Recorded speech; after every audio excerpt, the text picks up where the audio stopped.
Ángel sin libertad. John Faber Lastra. Capítulo 2. La voz de Argenis se entrecortó y sus lágrimas comenzaron a rodar atropelladamente. Algunas cayeron sobre el plato donde estaba servido el almuerzo. Aún no habíamos deleitado el postre cuando el llanto se hizo presente.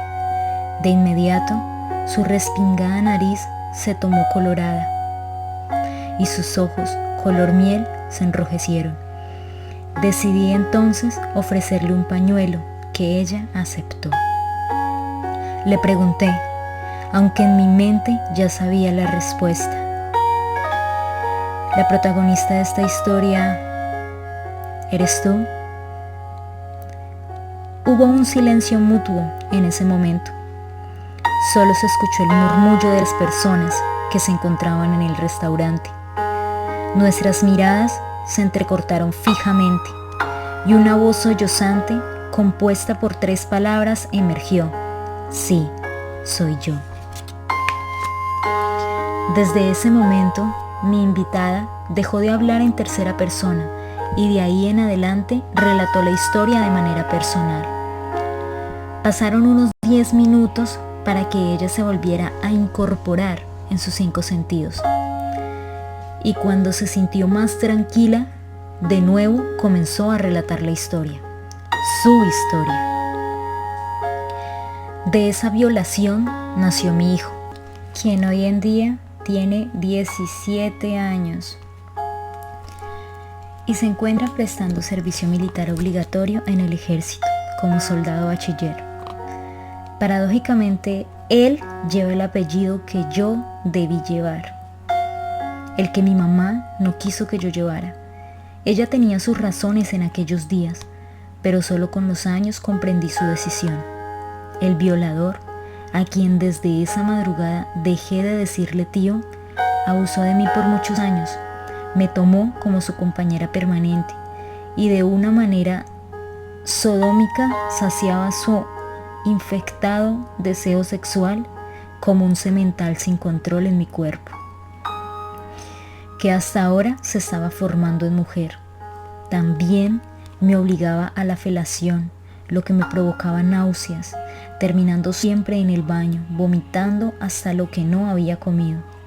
Mientras escuchaba sus carcajadas desde la habitación, él siempre gozó de esas vulgares escenas con regularidad, escenas a las que comenzó a obligarme a participar a los 5 días después de la violación. «Está bien, ¿tienes hambre?», me preguntó cuando regresó al escenario donde pudo satisfacer sus aberraciones. Aún el sol no salía en el horizonte y a lo lejos se escuchaba el canto de los gallos en las fincas aledañas. Al verlo entrar, me arropé con la cobija que se descolgaba desde la cama, casi tocando el suelo. Traté de llorar, pero a la fuerza contuve las lágrimas. No le quise contestar a sus preguntas y solo me dediqué a observarlo con la inocencia perdida, con odio y con el deseo de tener un arma entre mis manos para matarlo. Experimenté una experiencia de metamorfosis apremiada que hizo morir en mí la niña inocente, que buscó refugio paternal. Me convertí a la fuerza, en tan solo unas pocas horas, en una mujer que le perdió la fe a la humanidad. Octavio Villamizar, como se llamaba aquel mal hombre, se marchó al no encontrar respuesta a sus preguntas, no sin antes tratarme de tocar la cara al salir, pero mi mano diestra estuvo alerta para impedir su cruzada caricia. Una sonrisa cínica le observé después de su mal-logrado intento. Fue tanta mi cólera por su atrevimiento que le escupí la cara y lo insulté con palabras que nunca había pronunciado con tanta excitación verbal. Sin embargo, a él no le importaron los escupitazos o los insultos y salió riéndose aún ebrio y dopado por los efectos de la marihuana, tambaleando en el corto camino de la habitación entre la cama y la puerta, diciendo: «Así me gustan, bravitas». Me trató como a una prostituta qué decepción, pensé. Allí comenzó el vía crucis de mi vida, en aquella finca a las afueras de la gran ciudad, a la madrugada del siguiente día de mi huida. Llevé una vida nómada con ese ser tan miserable, viviendo en distintas ciudades de Colombia, y en cada ciudad y en diferentes casas. Nunca fui feliz a su lado. Llegó el momento en que no lo soporté, pero el rencor siempre estuvo en mí latente. De mi mamá no volví a saber nada. Con el tiempo me enteré que había colocado un denuncio por la desaparición de una menor de edad, pero las autoridades cesaron la búsqueda y archivaron el caso al ver que pasaba el tiempo y no obtenían resultados satisfactorios.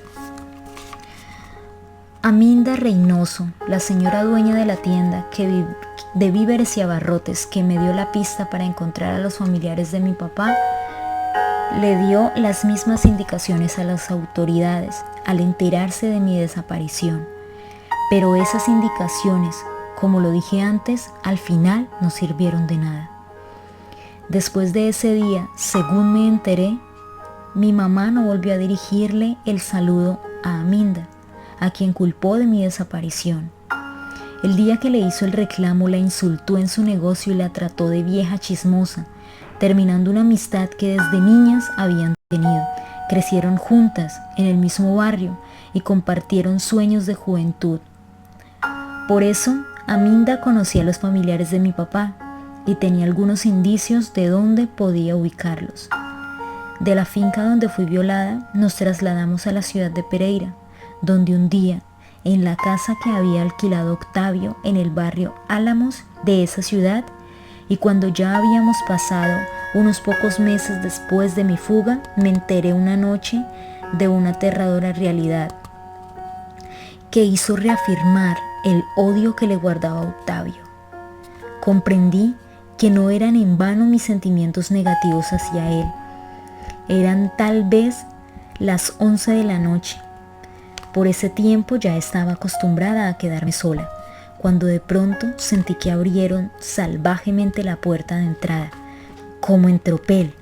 Entraron varias personas y de inmediato se escucharon forcejeos e insultos. Entonces me bajé de la cama un poco turbada y para no alertar a los bulliciosos visitantes de mi presencia, decidí no encender la luz de la habitación. En ese momento me encontraba ya en estado de gravidez. 6 meses y medio tenía de embarazo, producto de la vida conyugal a la que Octavio me sometió. Aunque yo sentía que desde el día de la violación había quedado embarazada, esas eran mis cuentas y el tiempo al final me dio la razón. Sigilosamente me fui caminando en puntillas, apoyándome del pasamanos del pasillo, hasta que llegué a un sitio estratégico donde pude ver hacia la sala que quedaba en el primer piso de la casa junto a la entrada. Desde allí observé a Octavio acompañado por el hombre mal encarado que condujo el carro el día de mi huida. Día antes me había enterado que se llamaba Ancísar Rincón. También estaban allí presentes mis otros 3 tíos, Federico, Carlos y Eduardo, que como comenté en el inicio de este relato, los había conocido cuando comencé a visitar a Octavio clandestinamente. Ellos no estaban de acuerdo con la relación que Octavio sostenía conmigo. Le reclamaron en varias oportunidades que eso era un inciesto, pero Octavio era el hermano mayor, el jefe, y se hacía lo que él decía. Por último, en esa escena que quedó grabada en mi memoria, vi a un hombre joven y muy bien vestido, quien se encontraba aterrado por su situación. Estaba amordazado y esposado con las manos atrás de su cuerpo. A la postre, le oí hablar a Octavio de un rescate y de una fuerte suma de dinero mientras se dirigía a una habitación del primer piso que siempre permanecía cerrada. De allí sacó unas armas. Y fue eso lo que más me sorprendió, porque nunca me imaginé que Octavio guardaba un arsenal en la casa. Transcurría el tiempo y todos actuaban de una manera era sospechosa. Fue entonces cuando comprendí que Octavio y sus hermanos eran unos delincuentes. Después de observar tal panorama que aclaró muchos de mis interrogantes con relación a la actitud desalmada de Octavio, corrí de nuevo a la habitación con pies de algodón para que no se percataran de mi presencia en el lugar y me introduje en la cama a pesar de mi estado, casi como una piscina. Me arropé de pies a cabeza y comencé a cavilar sobre lo que había visto y escuchado. Me preguntaba bajo el calor de las cobijas si mi progenitor, el hombre que nunca conocí, había sido también parte activa de aquellos ilícitos, porque lo que había observado aquella madrugada era un ilícito. No me cabía la menor duda. Asimismo me pregunté si por tal razón estaba enterrado como NN en el cementerio central de Bogotá. Mis preguntas tenían sentido, pero debía aclararlas con la versión de alguno de ellos. No sabía cómo, pero debía averiguarlo todo. Esa madrugada, después de una hora de intranquilidad, sentí que se habían ido. Escuché cuando encendieron el motor del carro y arrancaron en huida. Entonces me levanté de nuevo en silencio, como midiendo los pasos, y al caminar me percaté de que el vientre me dolía. Cuando me había dirigido de nuevo a la habitación por el temor de ser descubierta infraganti por Octavio o alguno de mis tíos, me lastimé con una esquina de la cama. Afortunadamente no fue nada grave y el dolor con los minutos desapareció. Volví a abrir la puerta de la habitación y llegué al mismo lugar donde lo había escuchado y observado todo. Efectivamente, se habían ido. Entonces regresé de nuevo a la alcoba y en medio de mi incertidumbre logré después de unas horas conciliar el sueño. Ese día me desperté muy tarde. Eran tal vez las 10 de la mañana cuando lo hice. Octavio aún no había llegado y por tal razón no quise hacer desayuno. Solo me comí una manzana que encontré encima de la nevera con las demás frutas de la semana. Esa mañana realicé aseo general en la casa y luego me dispuse a hacer el almuerzo al mismo tiempo que veía en un pequeño receptor a blanco y negro que tenía en la cocina. Un programa de televisión que se llamaba Mujer, Casos de la Vida Real, dirigida por una actriz y presentadora mexicana, la señora Silvia Pinal. Me gustaba ver aquel programa. Hasta me preguntaba si algún día podía enviar mi caso. El mundo debía enterarse que hubo un mal hombre que opacó la felicidad de una mujer desde que era una pequeña. Mientras me distraía, Octavio llegó a la casa y abrió la puerta de la entrada con sus llaves, que eran las únicas que abrían aquel lugar, porque yo nunca tuve una. Estuve siempre presa en aquella casa donde vivíamos, amenazada hasta de muerte si llegaba a hacer algún escándalo por las ventanas enrejadas, alertando a las personas de mi encierro. Yo temía por mi integridad física y cumplí con lo que Octavio dispuso al pie de la letra. Como siempre, gritó llamándome al entrar: «Argenis, Argenis». Yo no le respondí, nunca lo hacía. Siempre me dije: ¿para qué le contesto si él sabe que yo estoy encerrada? No me puedo convertir de la noche a la mañana en un diminuto ratón que pueda huir por cualquier agujero de la casa. Al entrar a la cocina, manoseó mis nalgas. Me abrazó, circundándome con sus velluzos brazos, mi cuerpo, y al mismo tiempo me besó el cuello, fastidiando mi piel con su denso y puntiagudo bigote. Finalmente, cogió con impudor mis senos, que habían aumentado de volumen por mi embarazo, y me repitió una retahíla de palabras vulgares que me hicieron arrugar la cara. Después de su repugnante caricia, me dijo: «Hoy vienen a almorzar Federico, Carlos y Eduardo. Voy a recogerlos. Llegamos a eso de las 1:30 de la tarde. Prepáranos algo rico». algo delicioso. Como nunca le podía decir que no a sus peticiones, le dije, bueno, está bien, haré un buen almuerzo. Y saqué la lengua como lo hacía siempre cuando él me daba la espalda. Ese día cambié el menú que pensaba hacer y con lo que había adelantado preparé un arroz con pollo muy exquisito. Mi mamá había hecho de mí una experta en el arte de la culinaria. Después de unas horas, más o menos a las 2 de la tarde, llegaron ellos con un notable apetito que fue evidente en sus palabras y posteriormente se reflejó en su modo ansioso de comer. Creo que traían el apetito suficiente para devorar un toro vivo. Yo también ese día tenía mucha hambre, ya que solo había comido una manzana en horas de la mañana, y en mi estado sufría de ansiedad todo el tiempo. Mi tío Eduardo siempre fue muy especial conmigo. Ese día me llevó unos chocolates. Sabía lo que me gustaban esas golosinas.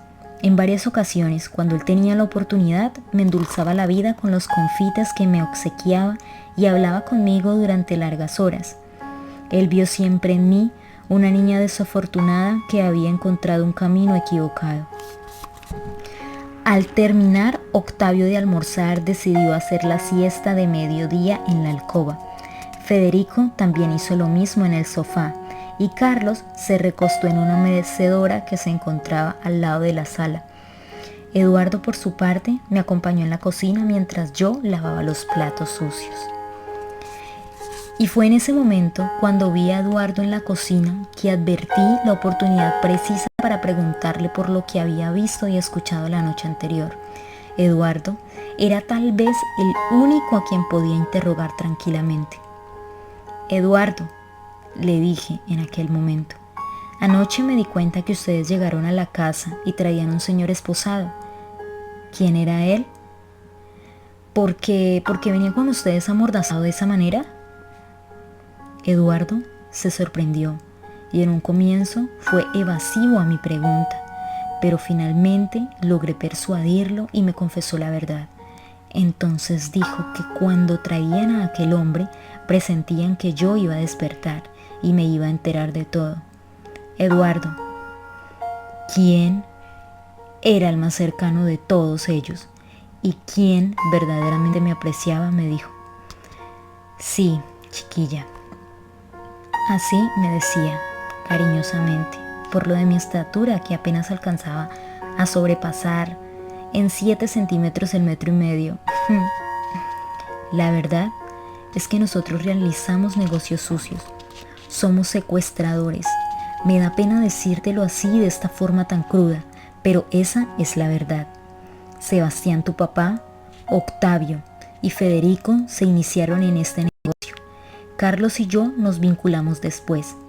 Cuando Eduardo expresó que mi papá era uno de los que iniciaron con el negocio, sentí una decepción enorme. De inmediato se alojó un nudo en mi garganta y en mi cabeza aparecieron una cadena de incertidumbres. ¿Soy yo la hija de un secuestrador? Me decía mi inquisidora conciencia en ese momento atormentándome. Tu papá era uno de los duros en este negocio, pero a pesar de su habilidad para delinquir, acabó siendo víctima de su propio invento. Muerto y sepultado como NN en el cementerio central de Bogotá, agregó Eduardo. ¿Cómo murió? Le pregunté deseosa por conocer aquel episodio que le dio fin a su existencia. Fue en una redada que ejecutó la policía y el DAS. Ese día casi nos matan a todos. Desafortunadamente solo murió Sebastián.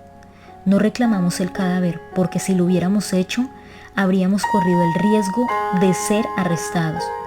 Por seguridad no lo hicimos, ya que muy seguramente tenían personal efectivamente vigilando a cada uno de los que visitaran el cementerio.